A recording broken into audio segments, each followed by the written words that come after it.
Well. You're listening to Gloves Off with Professor Buitrón. Alright then, I may say words on point, straightforward. No jibber jabber, everybody forward. Issues, facts and solution. Get it at Gloves Off with Professor Buitrón. Alright, what other thing is a revolution? Get it on point with Professor Buitrón. Gloves Off, no nonsense issues, politics, community. A better men follow reader. Gloves Off, a revolutionary show with everything that you need to know. With Professor Buitrón. Watch ya! We're back at Gloves Off today. Special guest is Superintendent Claudia Balli. How are we doing? How are you doing?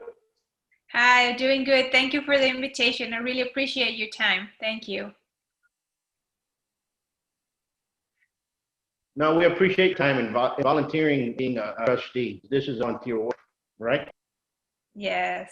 It's a position that I took on the election last 2 years ago because I wanted to serve my community, and what a better way. This is a position that is not paid, but it's very rewarding. Very rewarding to know that we're involved in helping our students. The children is. And we hear it every time. Children are the future of our community, and they are. So it's very, very rewarding, at least for me, to know that I'm helping the students become better citizens. Absolutely. And your wonderful job seeing as they make a different face as they did several years or 50 years ago. It's changing dramatically, and it's changing to positive. And I want to commend you and the board for doing that. Now, I also want to say happy belated birthday because we share the same. Yes, thank you. Likewise. So, with being said, happy birthday. Thank you. Likewise. If Ms. Lee, if you can address what have been the issues besides COVID that have faced you when you went in, you said, you know what, I want to tackle these issues. So 2 years ago, when I was running, one of the things that I wanted to accomplish was to give a pay increase to teachers and employees. And I want to say that happily it did happen. We increased the pay for our employees, our teachers, everyone across the board last year. Now this year, because of the pandemic, we were not able to do a pay increase because we had to invest a lot of money in computers, technology, new licenses for the softwares, even hotspots for internet, so that students who don't have access at home can take a hotspot home for their virtual classes.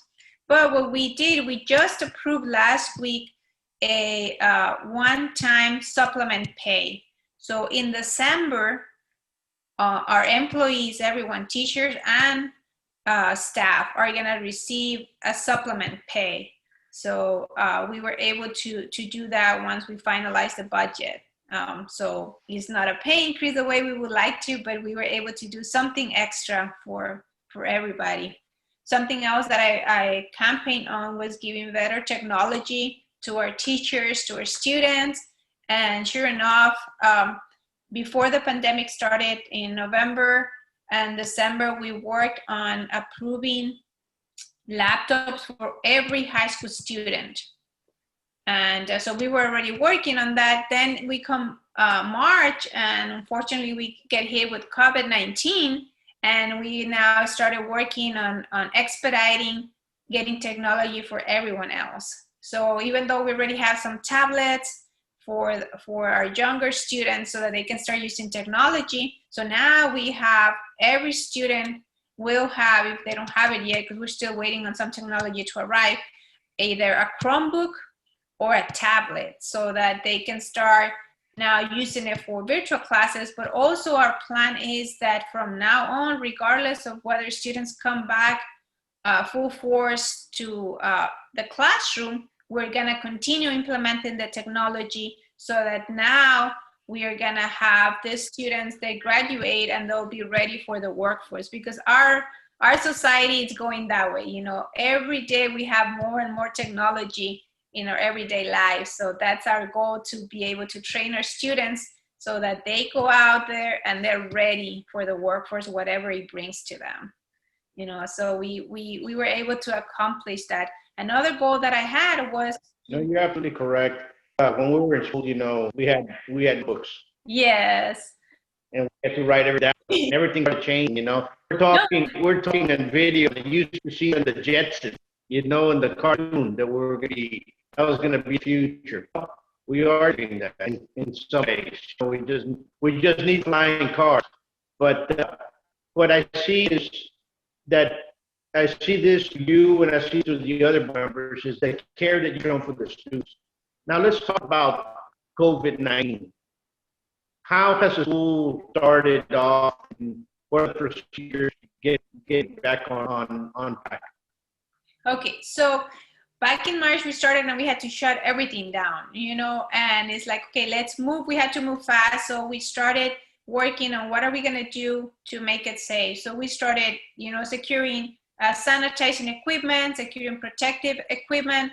So now we have masks, we have shields, we have the plexiglass in the desks for students, for teachers, and we make sure that every classroom is sanitized on a daily basis, sometimes even more than once a day. We have in the schools, we have put stickers on the floors to help our students, especially the younger ones, to understand, you know, the social distancing, because that's the challenge with the students. The older ones is like, okay, they're so excited that they go back to school. They seeing their friends after, you know, maybe months of not seeing them, and their reaction is going to be like, I want to hug you, I want to kiss you, you know what I mean? We're happy to be together. And with the little ones, the challenge is that they don't really understand what's going on.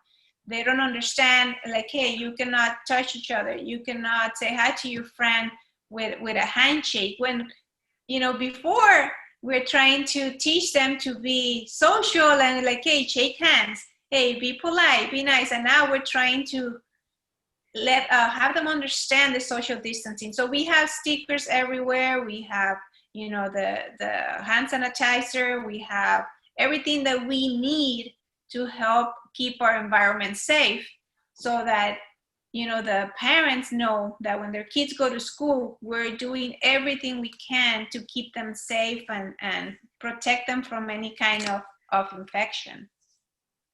So it's a challenge, and we're getting there. Absolutely. And right now, yeah, it is a challenge to everybody. It's something that we'll have to adapt for the benefit of everybody.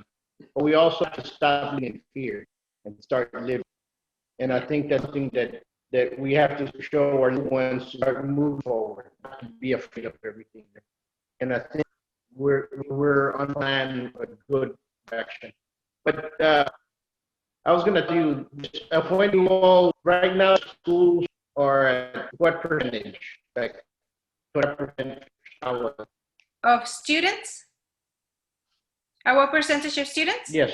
Okay, so right now, right before the Yes. I guess last week, we had 183 students out of 24,000 attending school.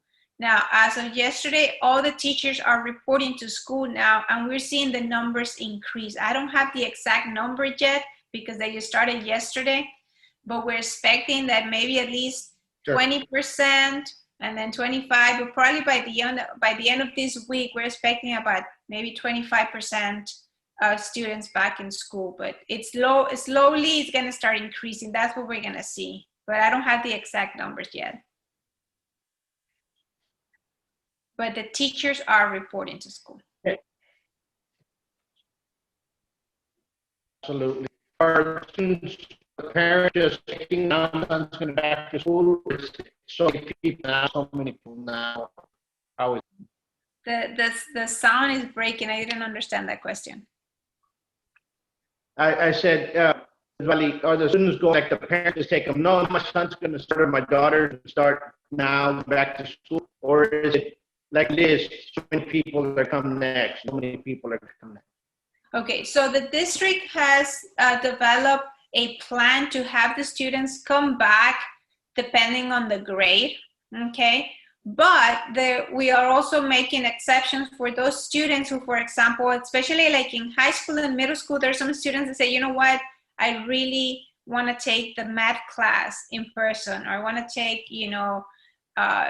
whatever class that they think, like maybe science, that they think that there'll be benefit to them by taking it in person. So we are also allowing those students to go back, even if it's only that one class that they want to take. Instead of staying in school the whole day, the district is allowing those students to go in, because the teachers have to report no matter what. So then we're allowing those students to choose those classes that they want to take, because we're also looking after their academic achievement.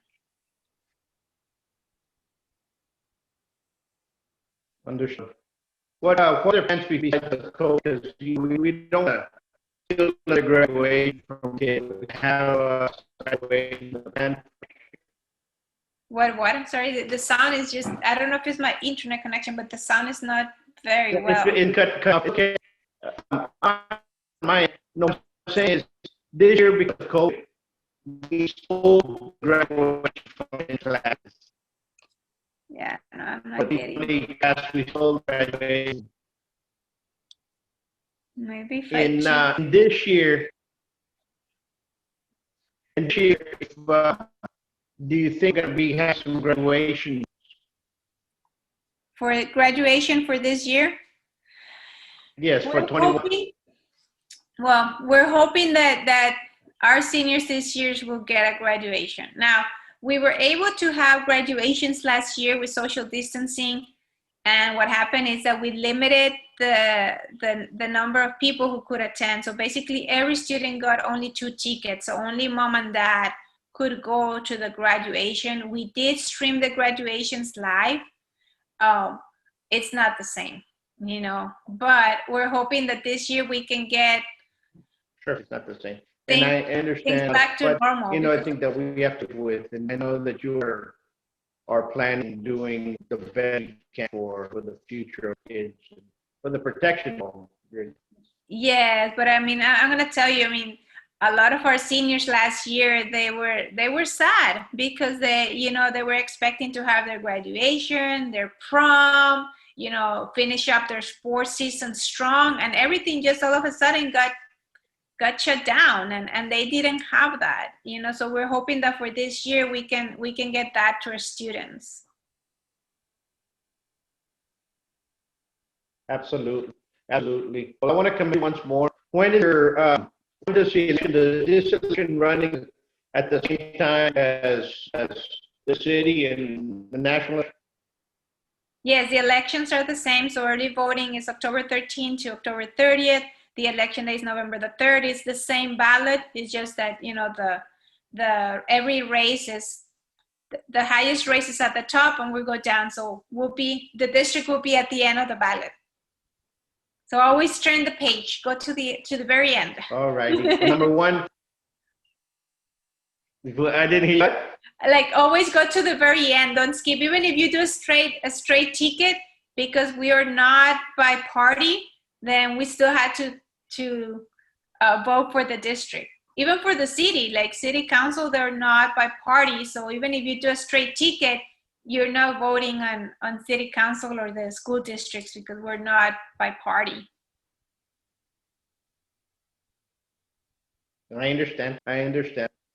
We wish you the best. Godspeed, and we'll see you soon. And keeping the job that you're doing. Congratulations on controlling the COVID-19 actually there in schools, and to you, to all the board members. And we'd like to be back. And I know that the sound cutting on, but it's just technology. It's just the way it is. Folks need to bear with us. But we can plan a little bit future for out in the campaign. Okay. Thank you. Really appreciate it, and I hope you have a wonderful day. Likewise. Peace. Bye. Thank you. Bye. For 30 years, Buitron Academy has produced great fighters, peace officers, firemen, and many great citizens of Laredo. We teach various martial arts, savate,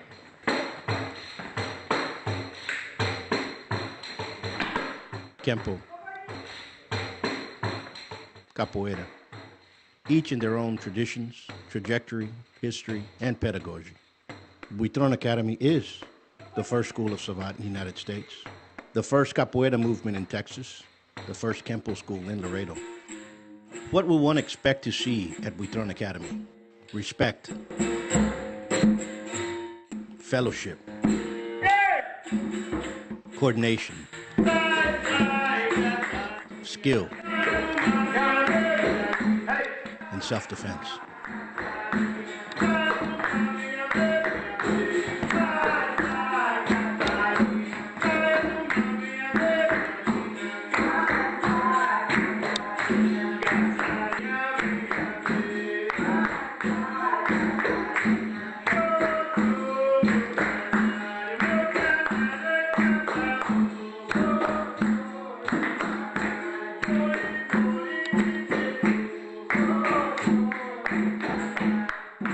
Buitron Academy is located at 220 West Hillside Road.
The following political paid advertisements do not reflect the political opinions of the program or its associates. Any political campaign or candidate who wishes to purchase advertising can do so. Advertising is open to all on behalf of Gloves Off.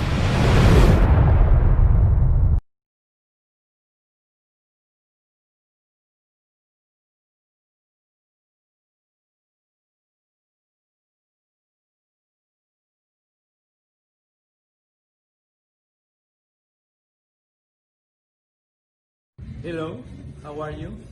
My name is Celestino Marina. I'm running for City Council, District 5, and I would like your support. Together, we will win. Thank you.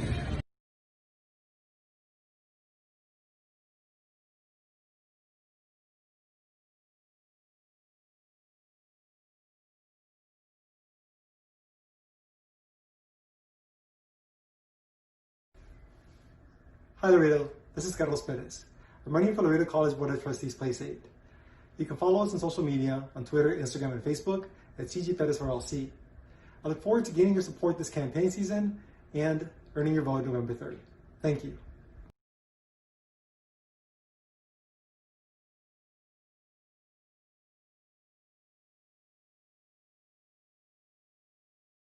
Laredo College needs a leader, an educator with a vision to move forward for a positive change. This is why, as your candidate, I want accessible education, and most importantly, I want to listen to your concerns as a stakeholder, students, faculty, staff, and taxpayers. It's time for education over politics. Vote Justin Huntsnusher Casiano for Laredo College Board, Place 7.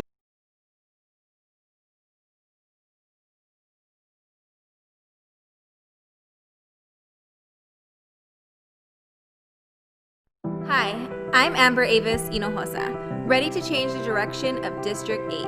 As a resident and business owner in the heart of the community, I know the pressing issues at hand. It's time to realize the potential in this district. Join me in the fight to bring change. Vote Amber Avis Hinojosa for City Council District 8. The future of our district is in our hands.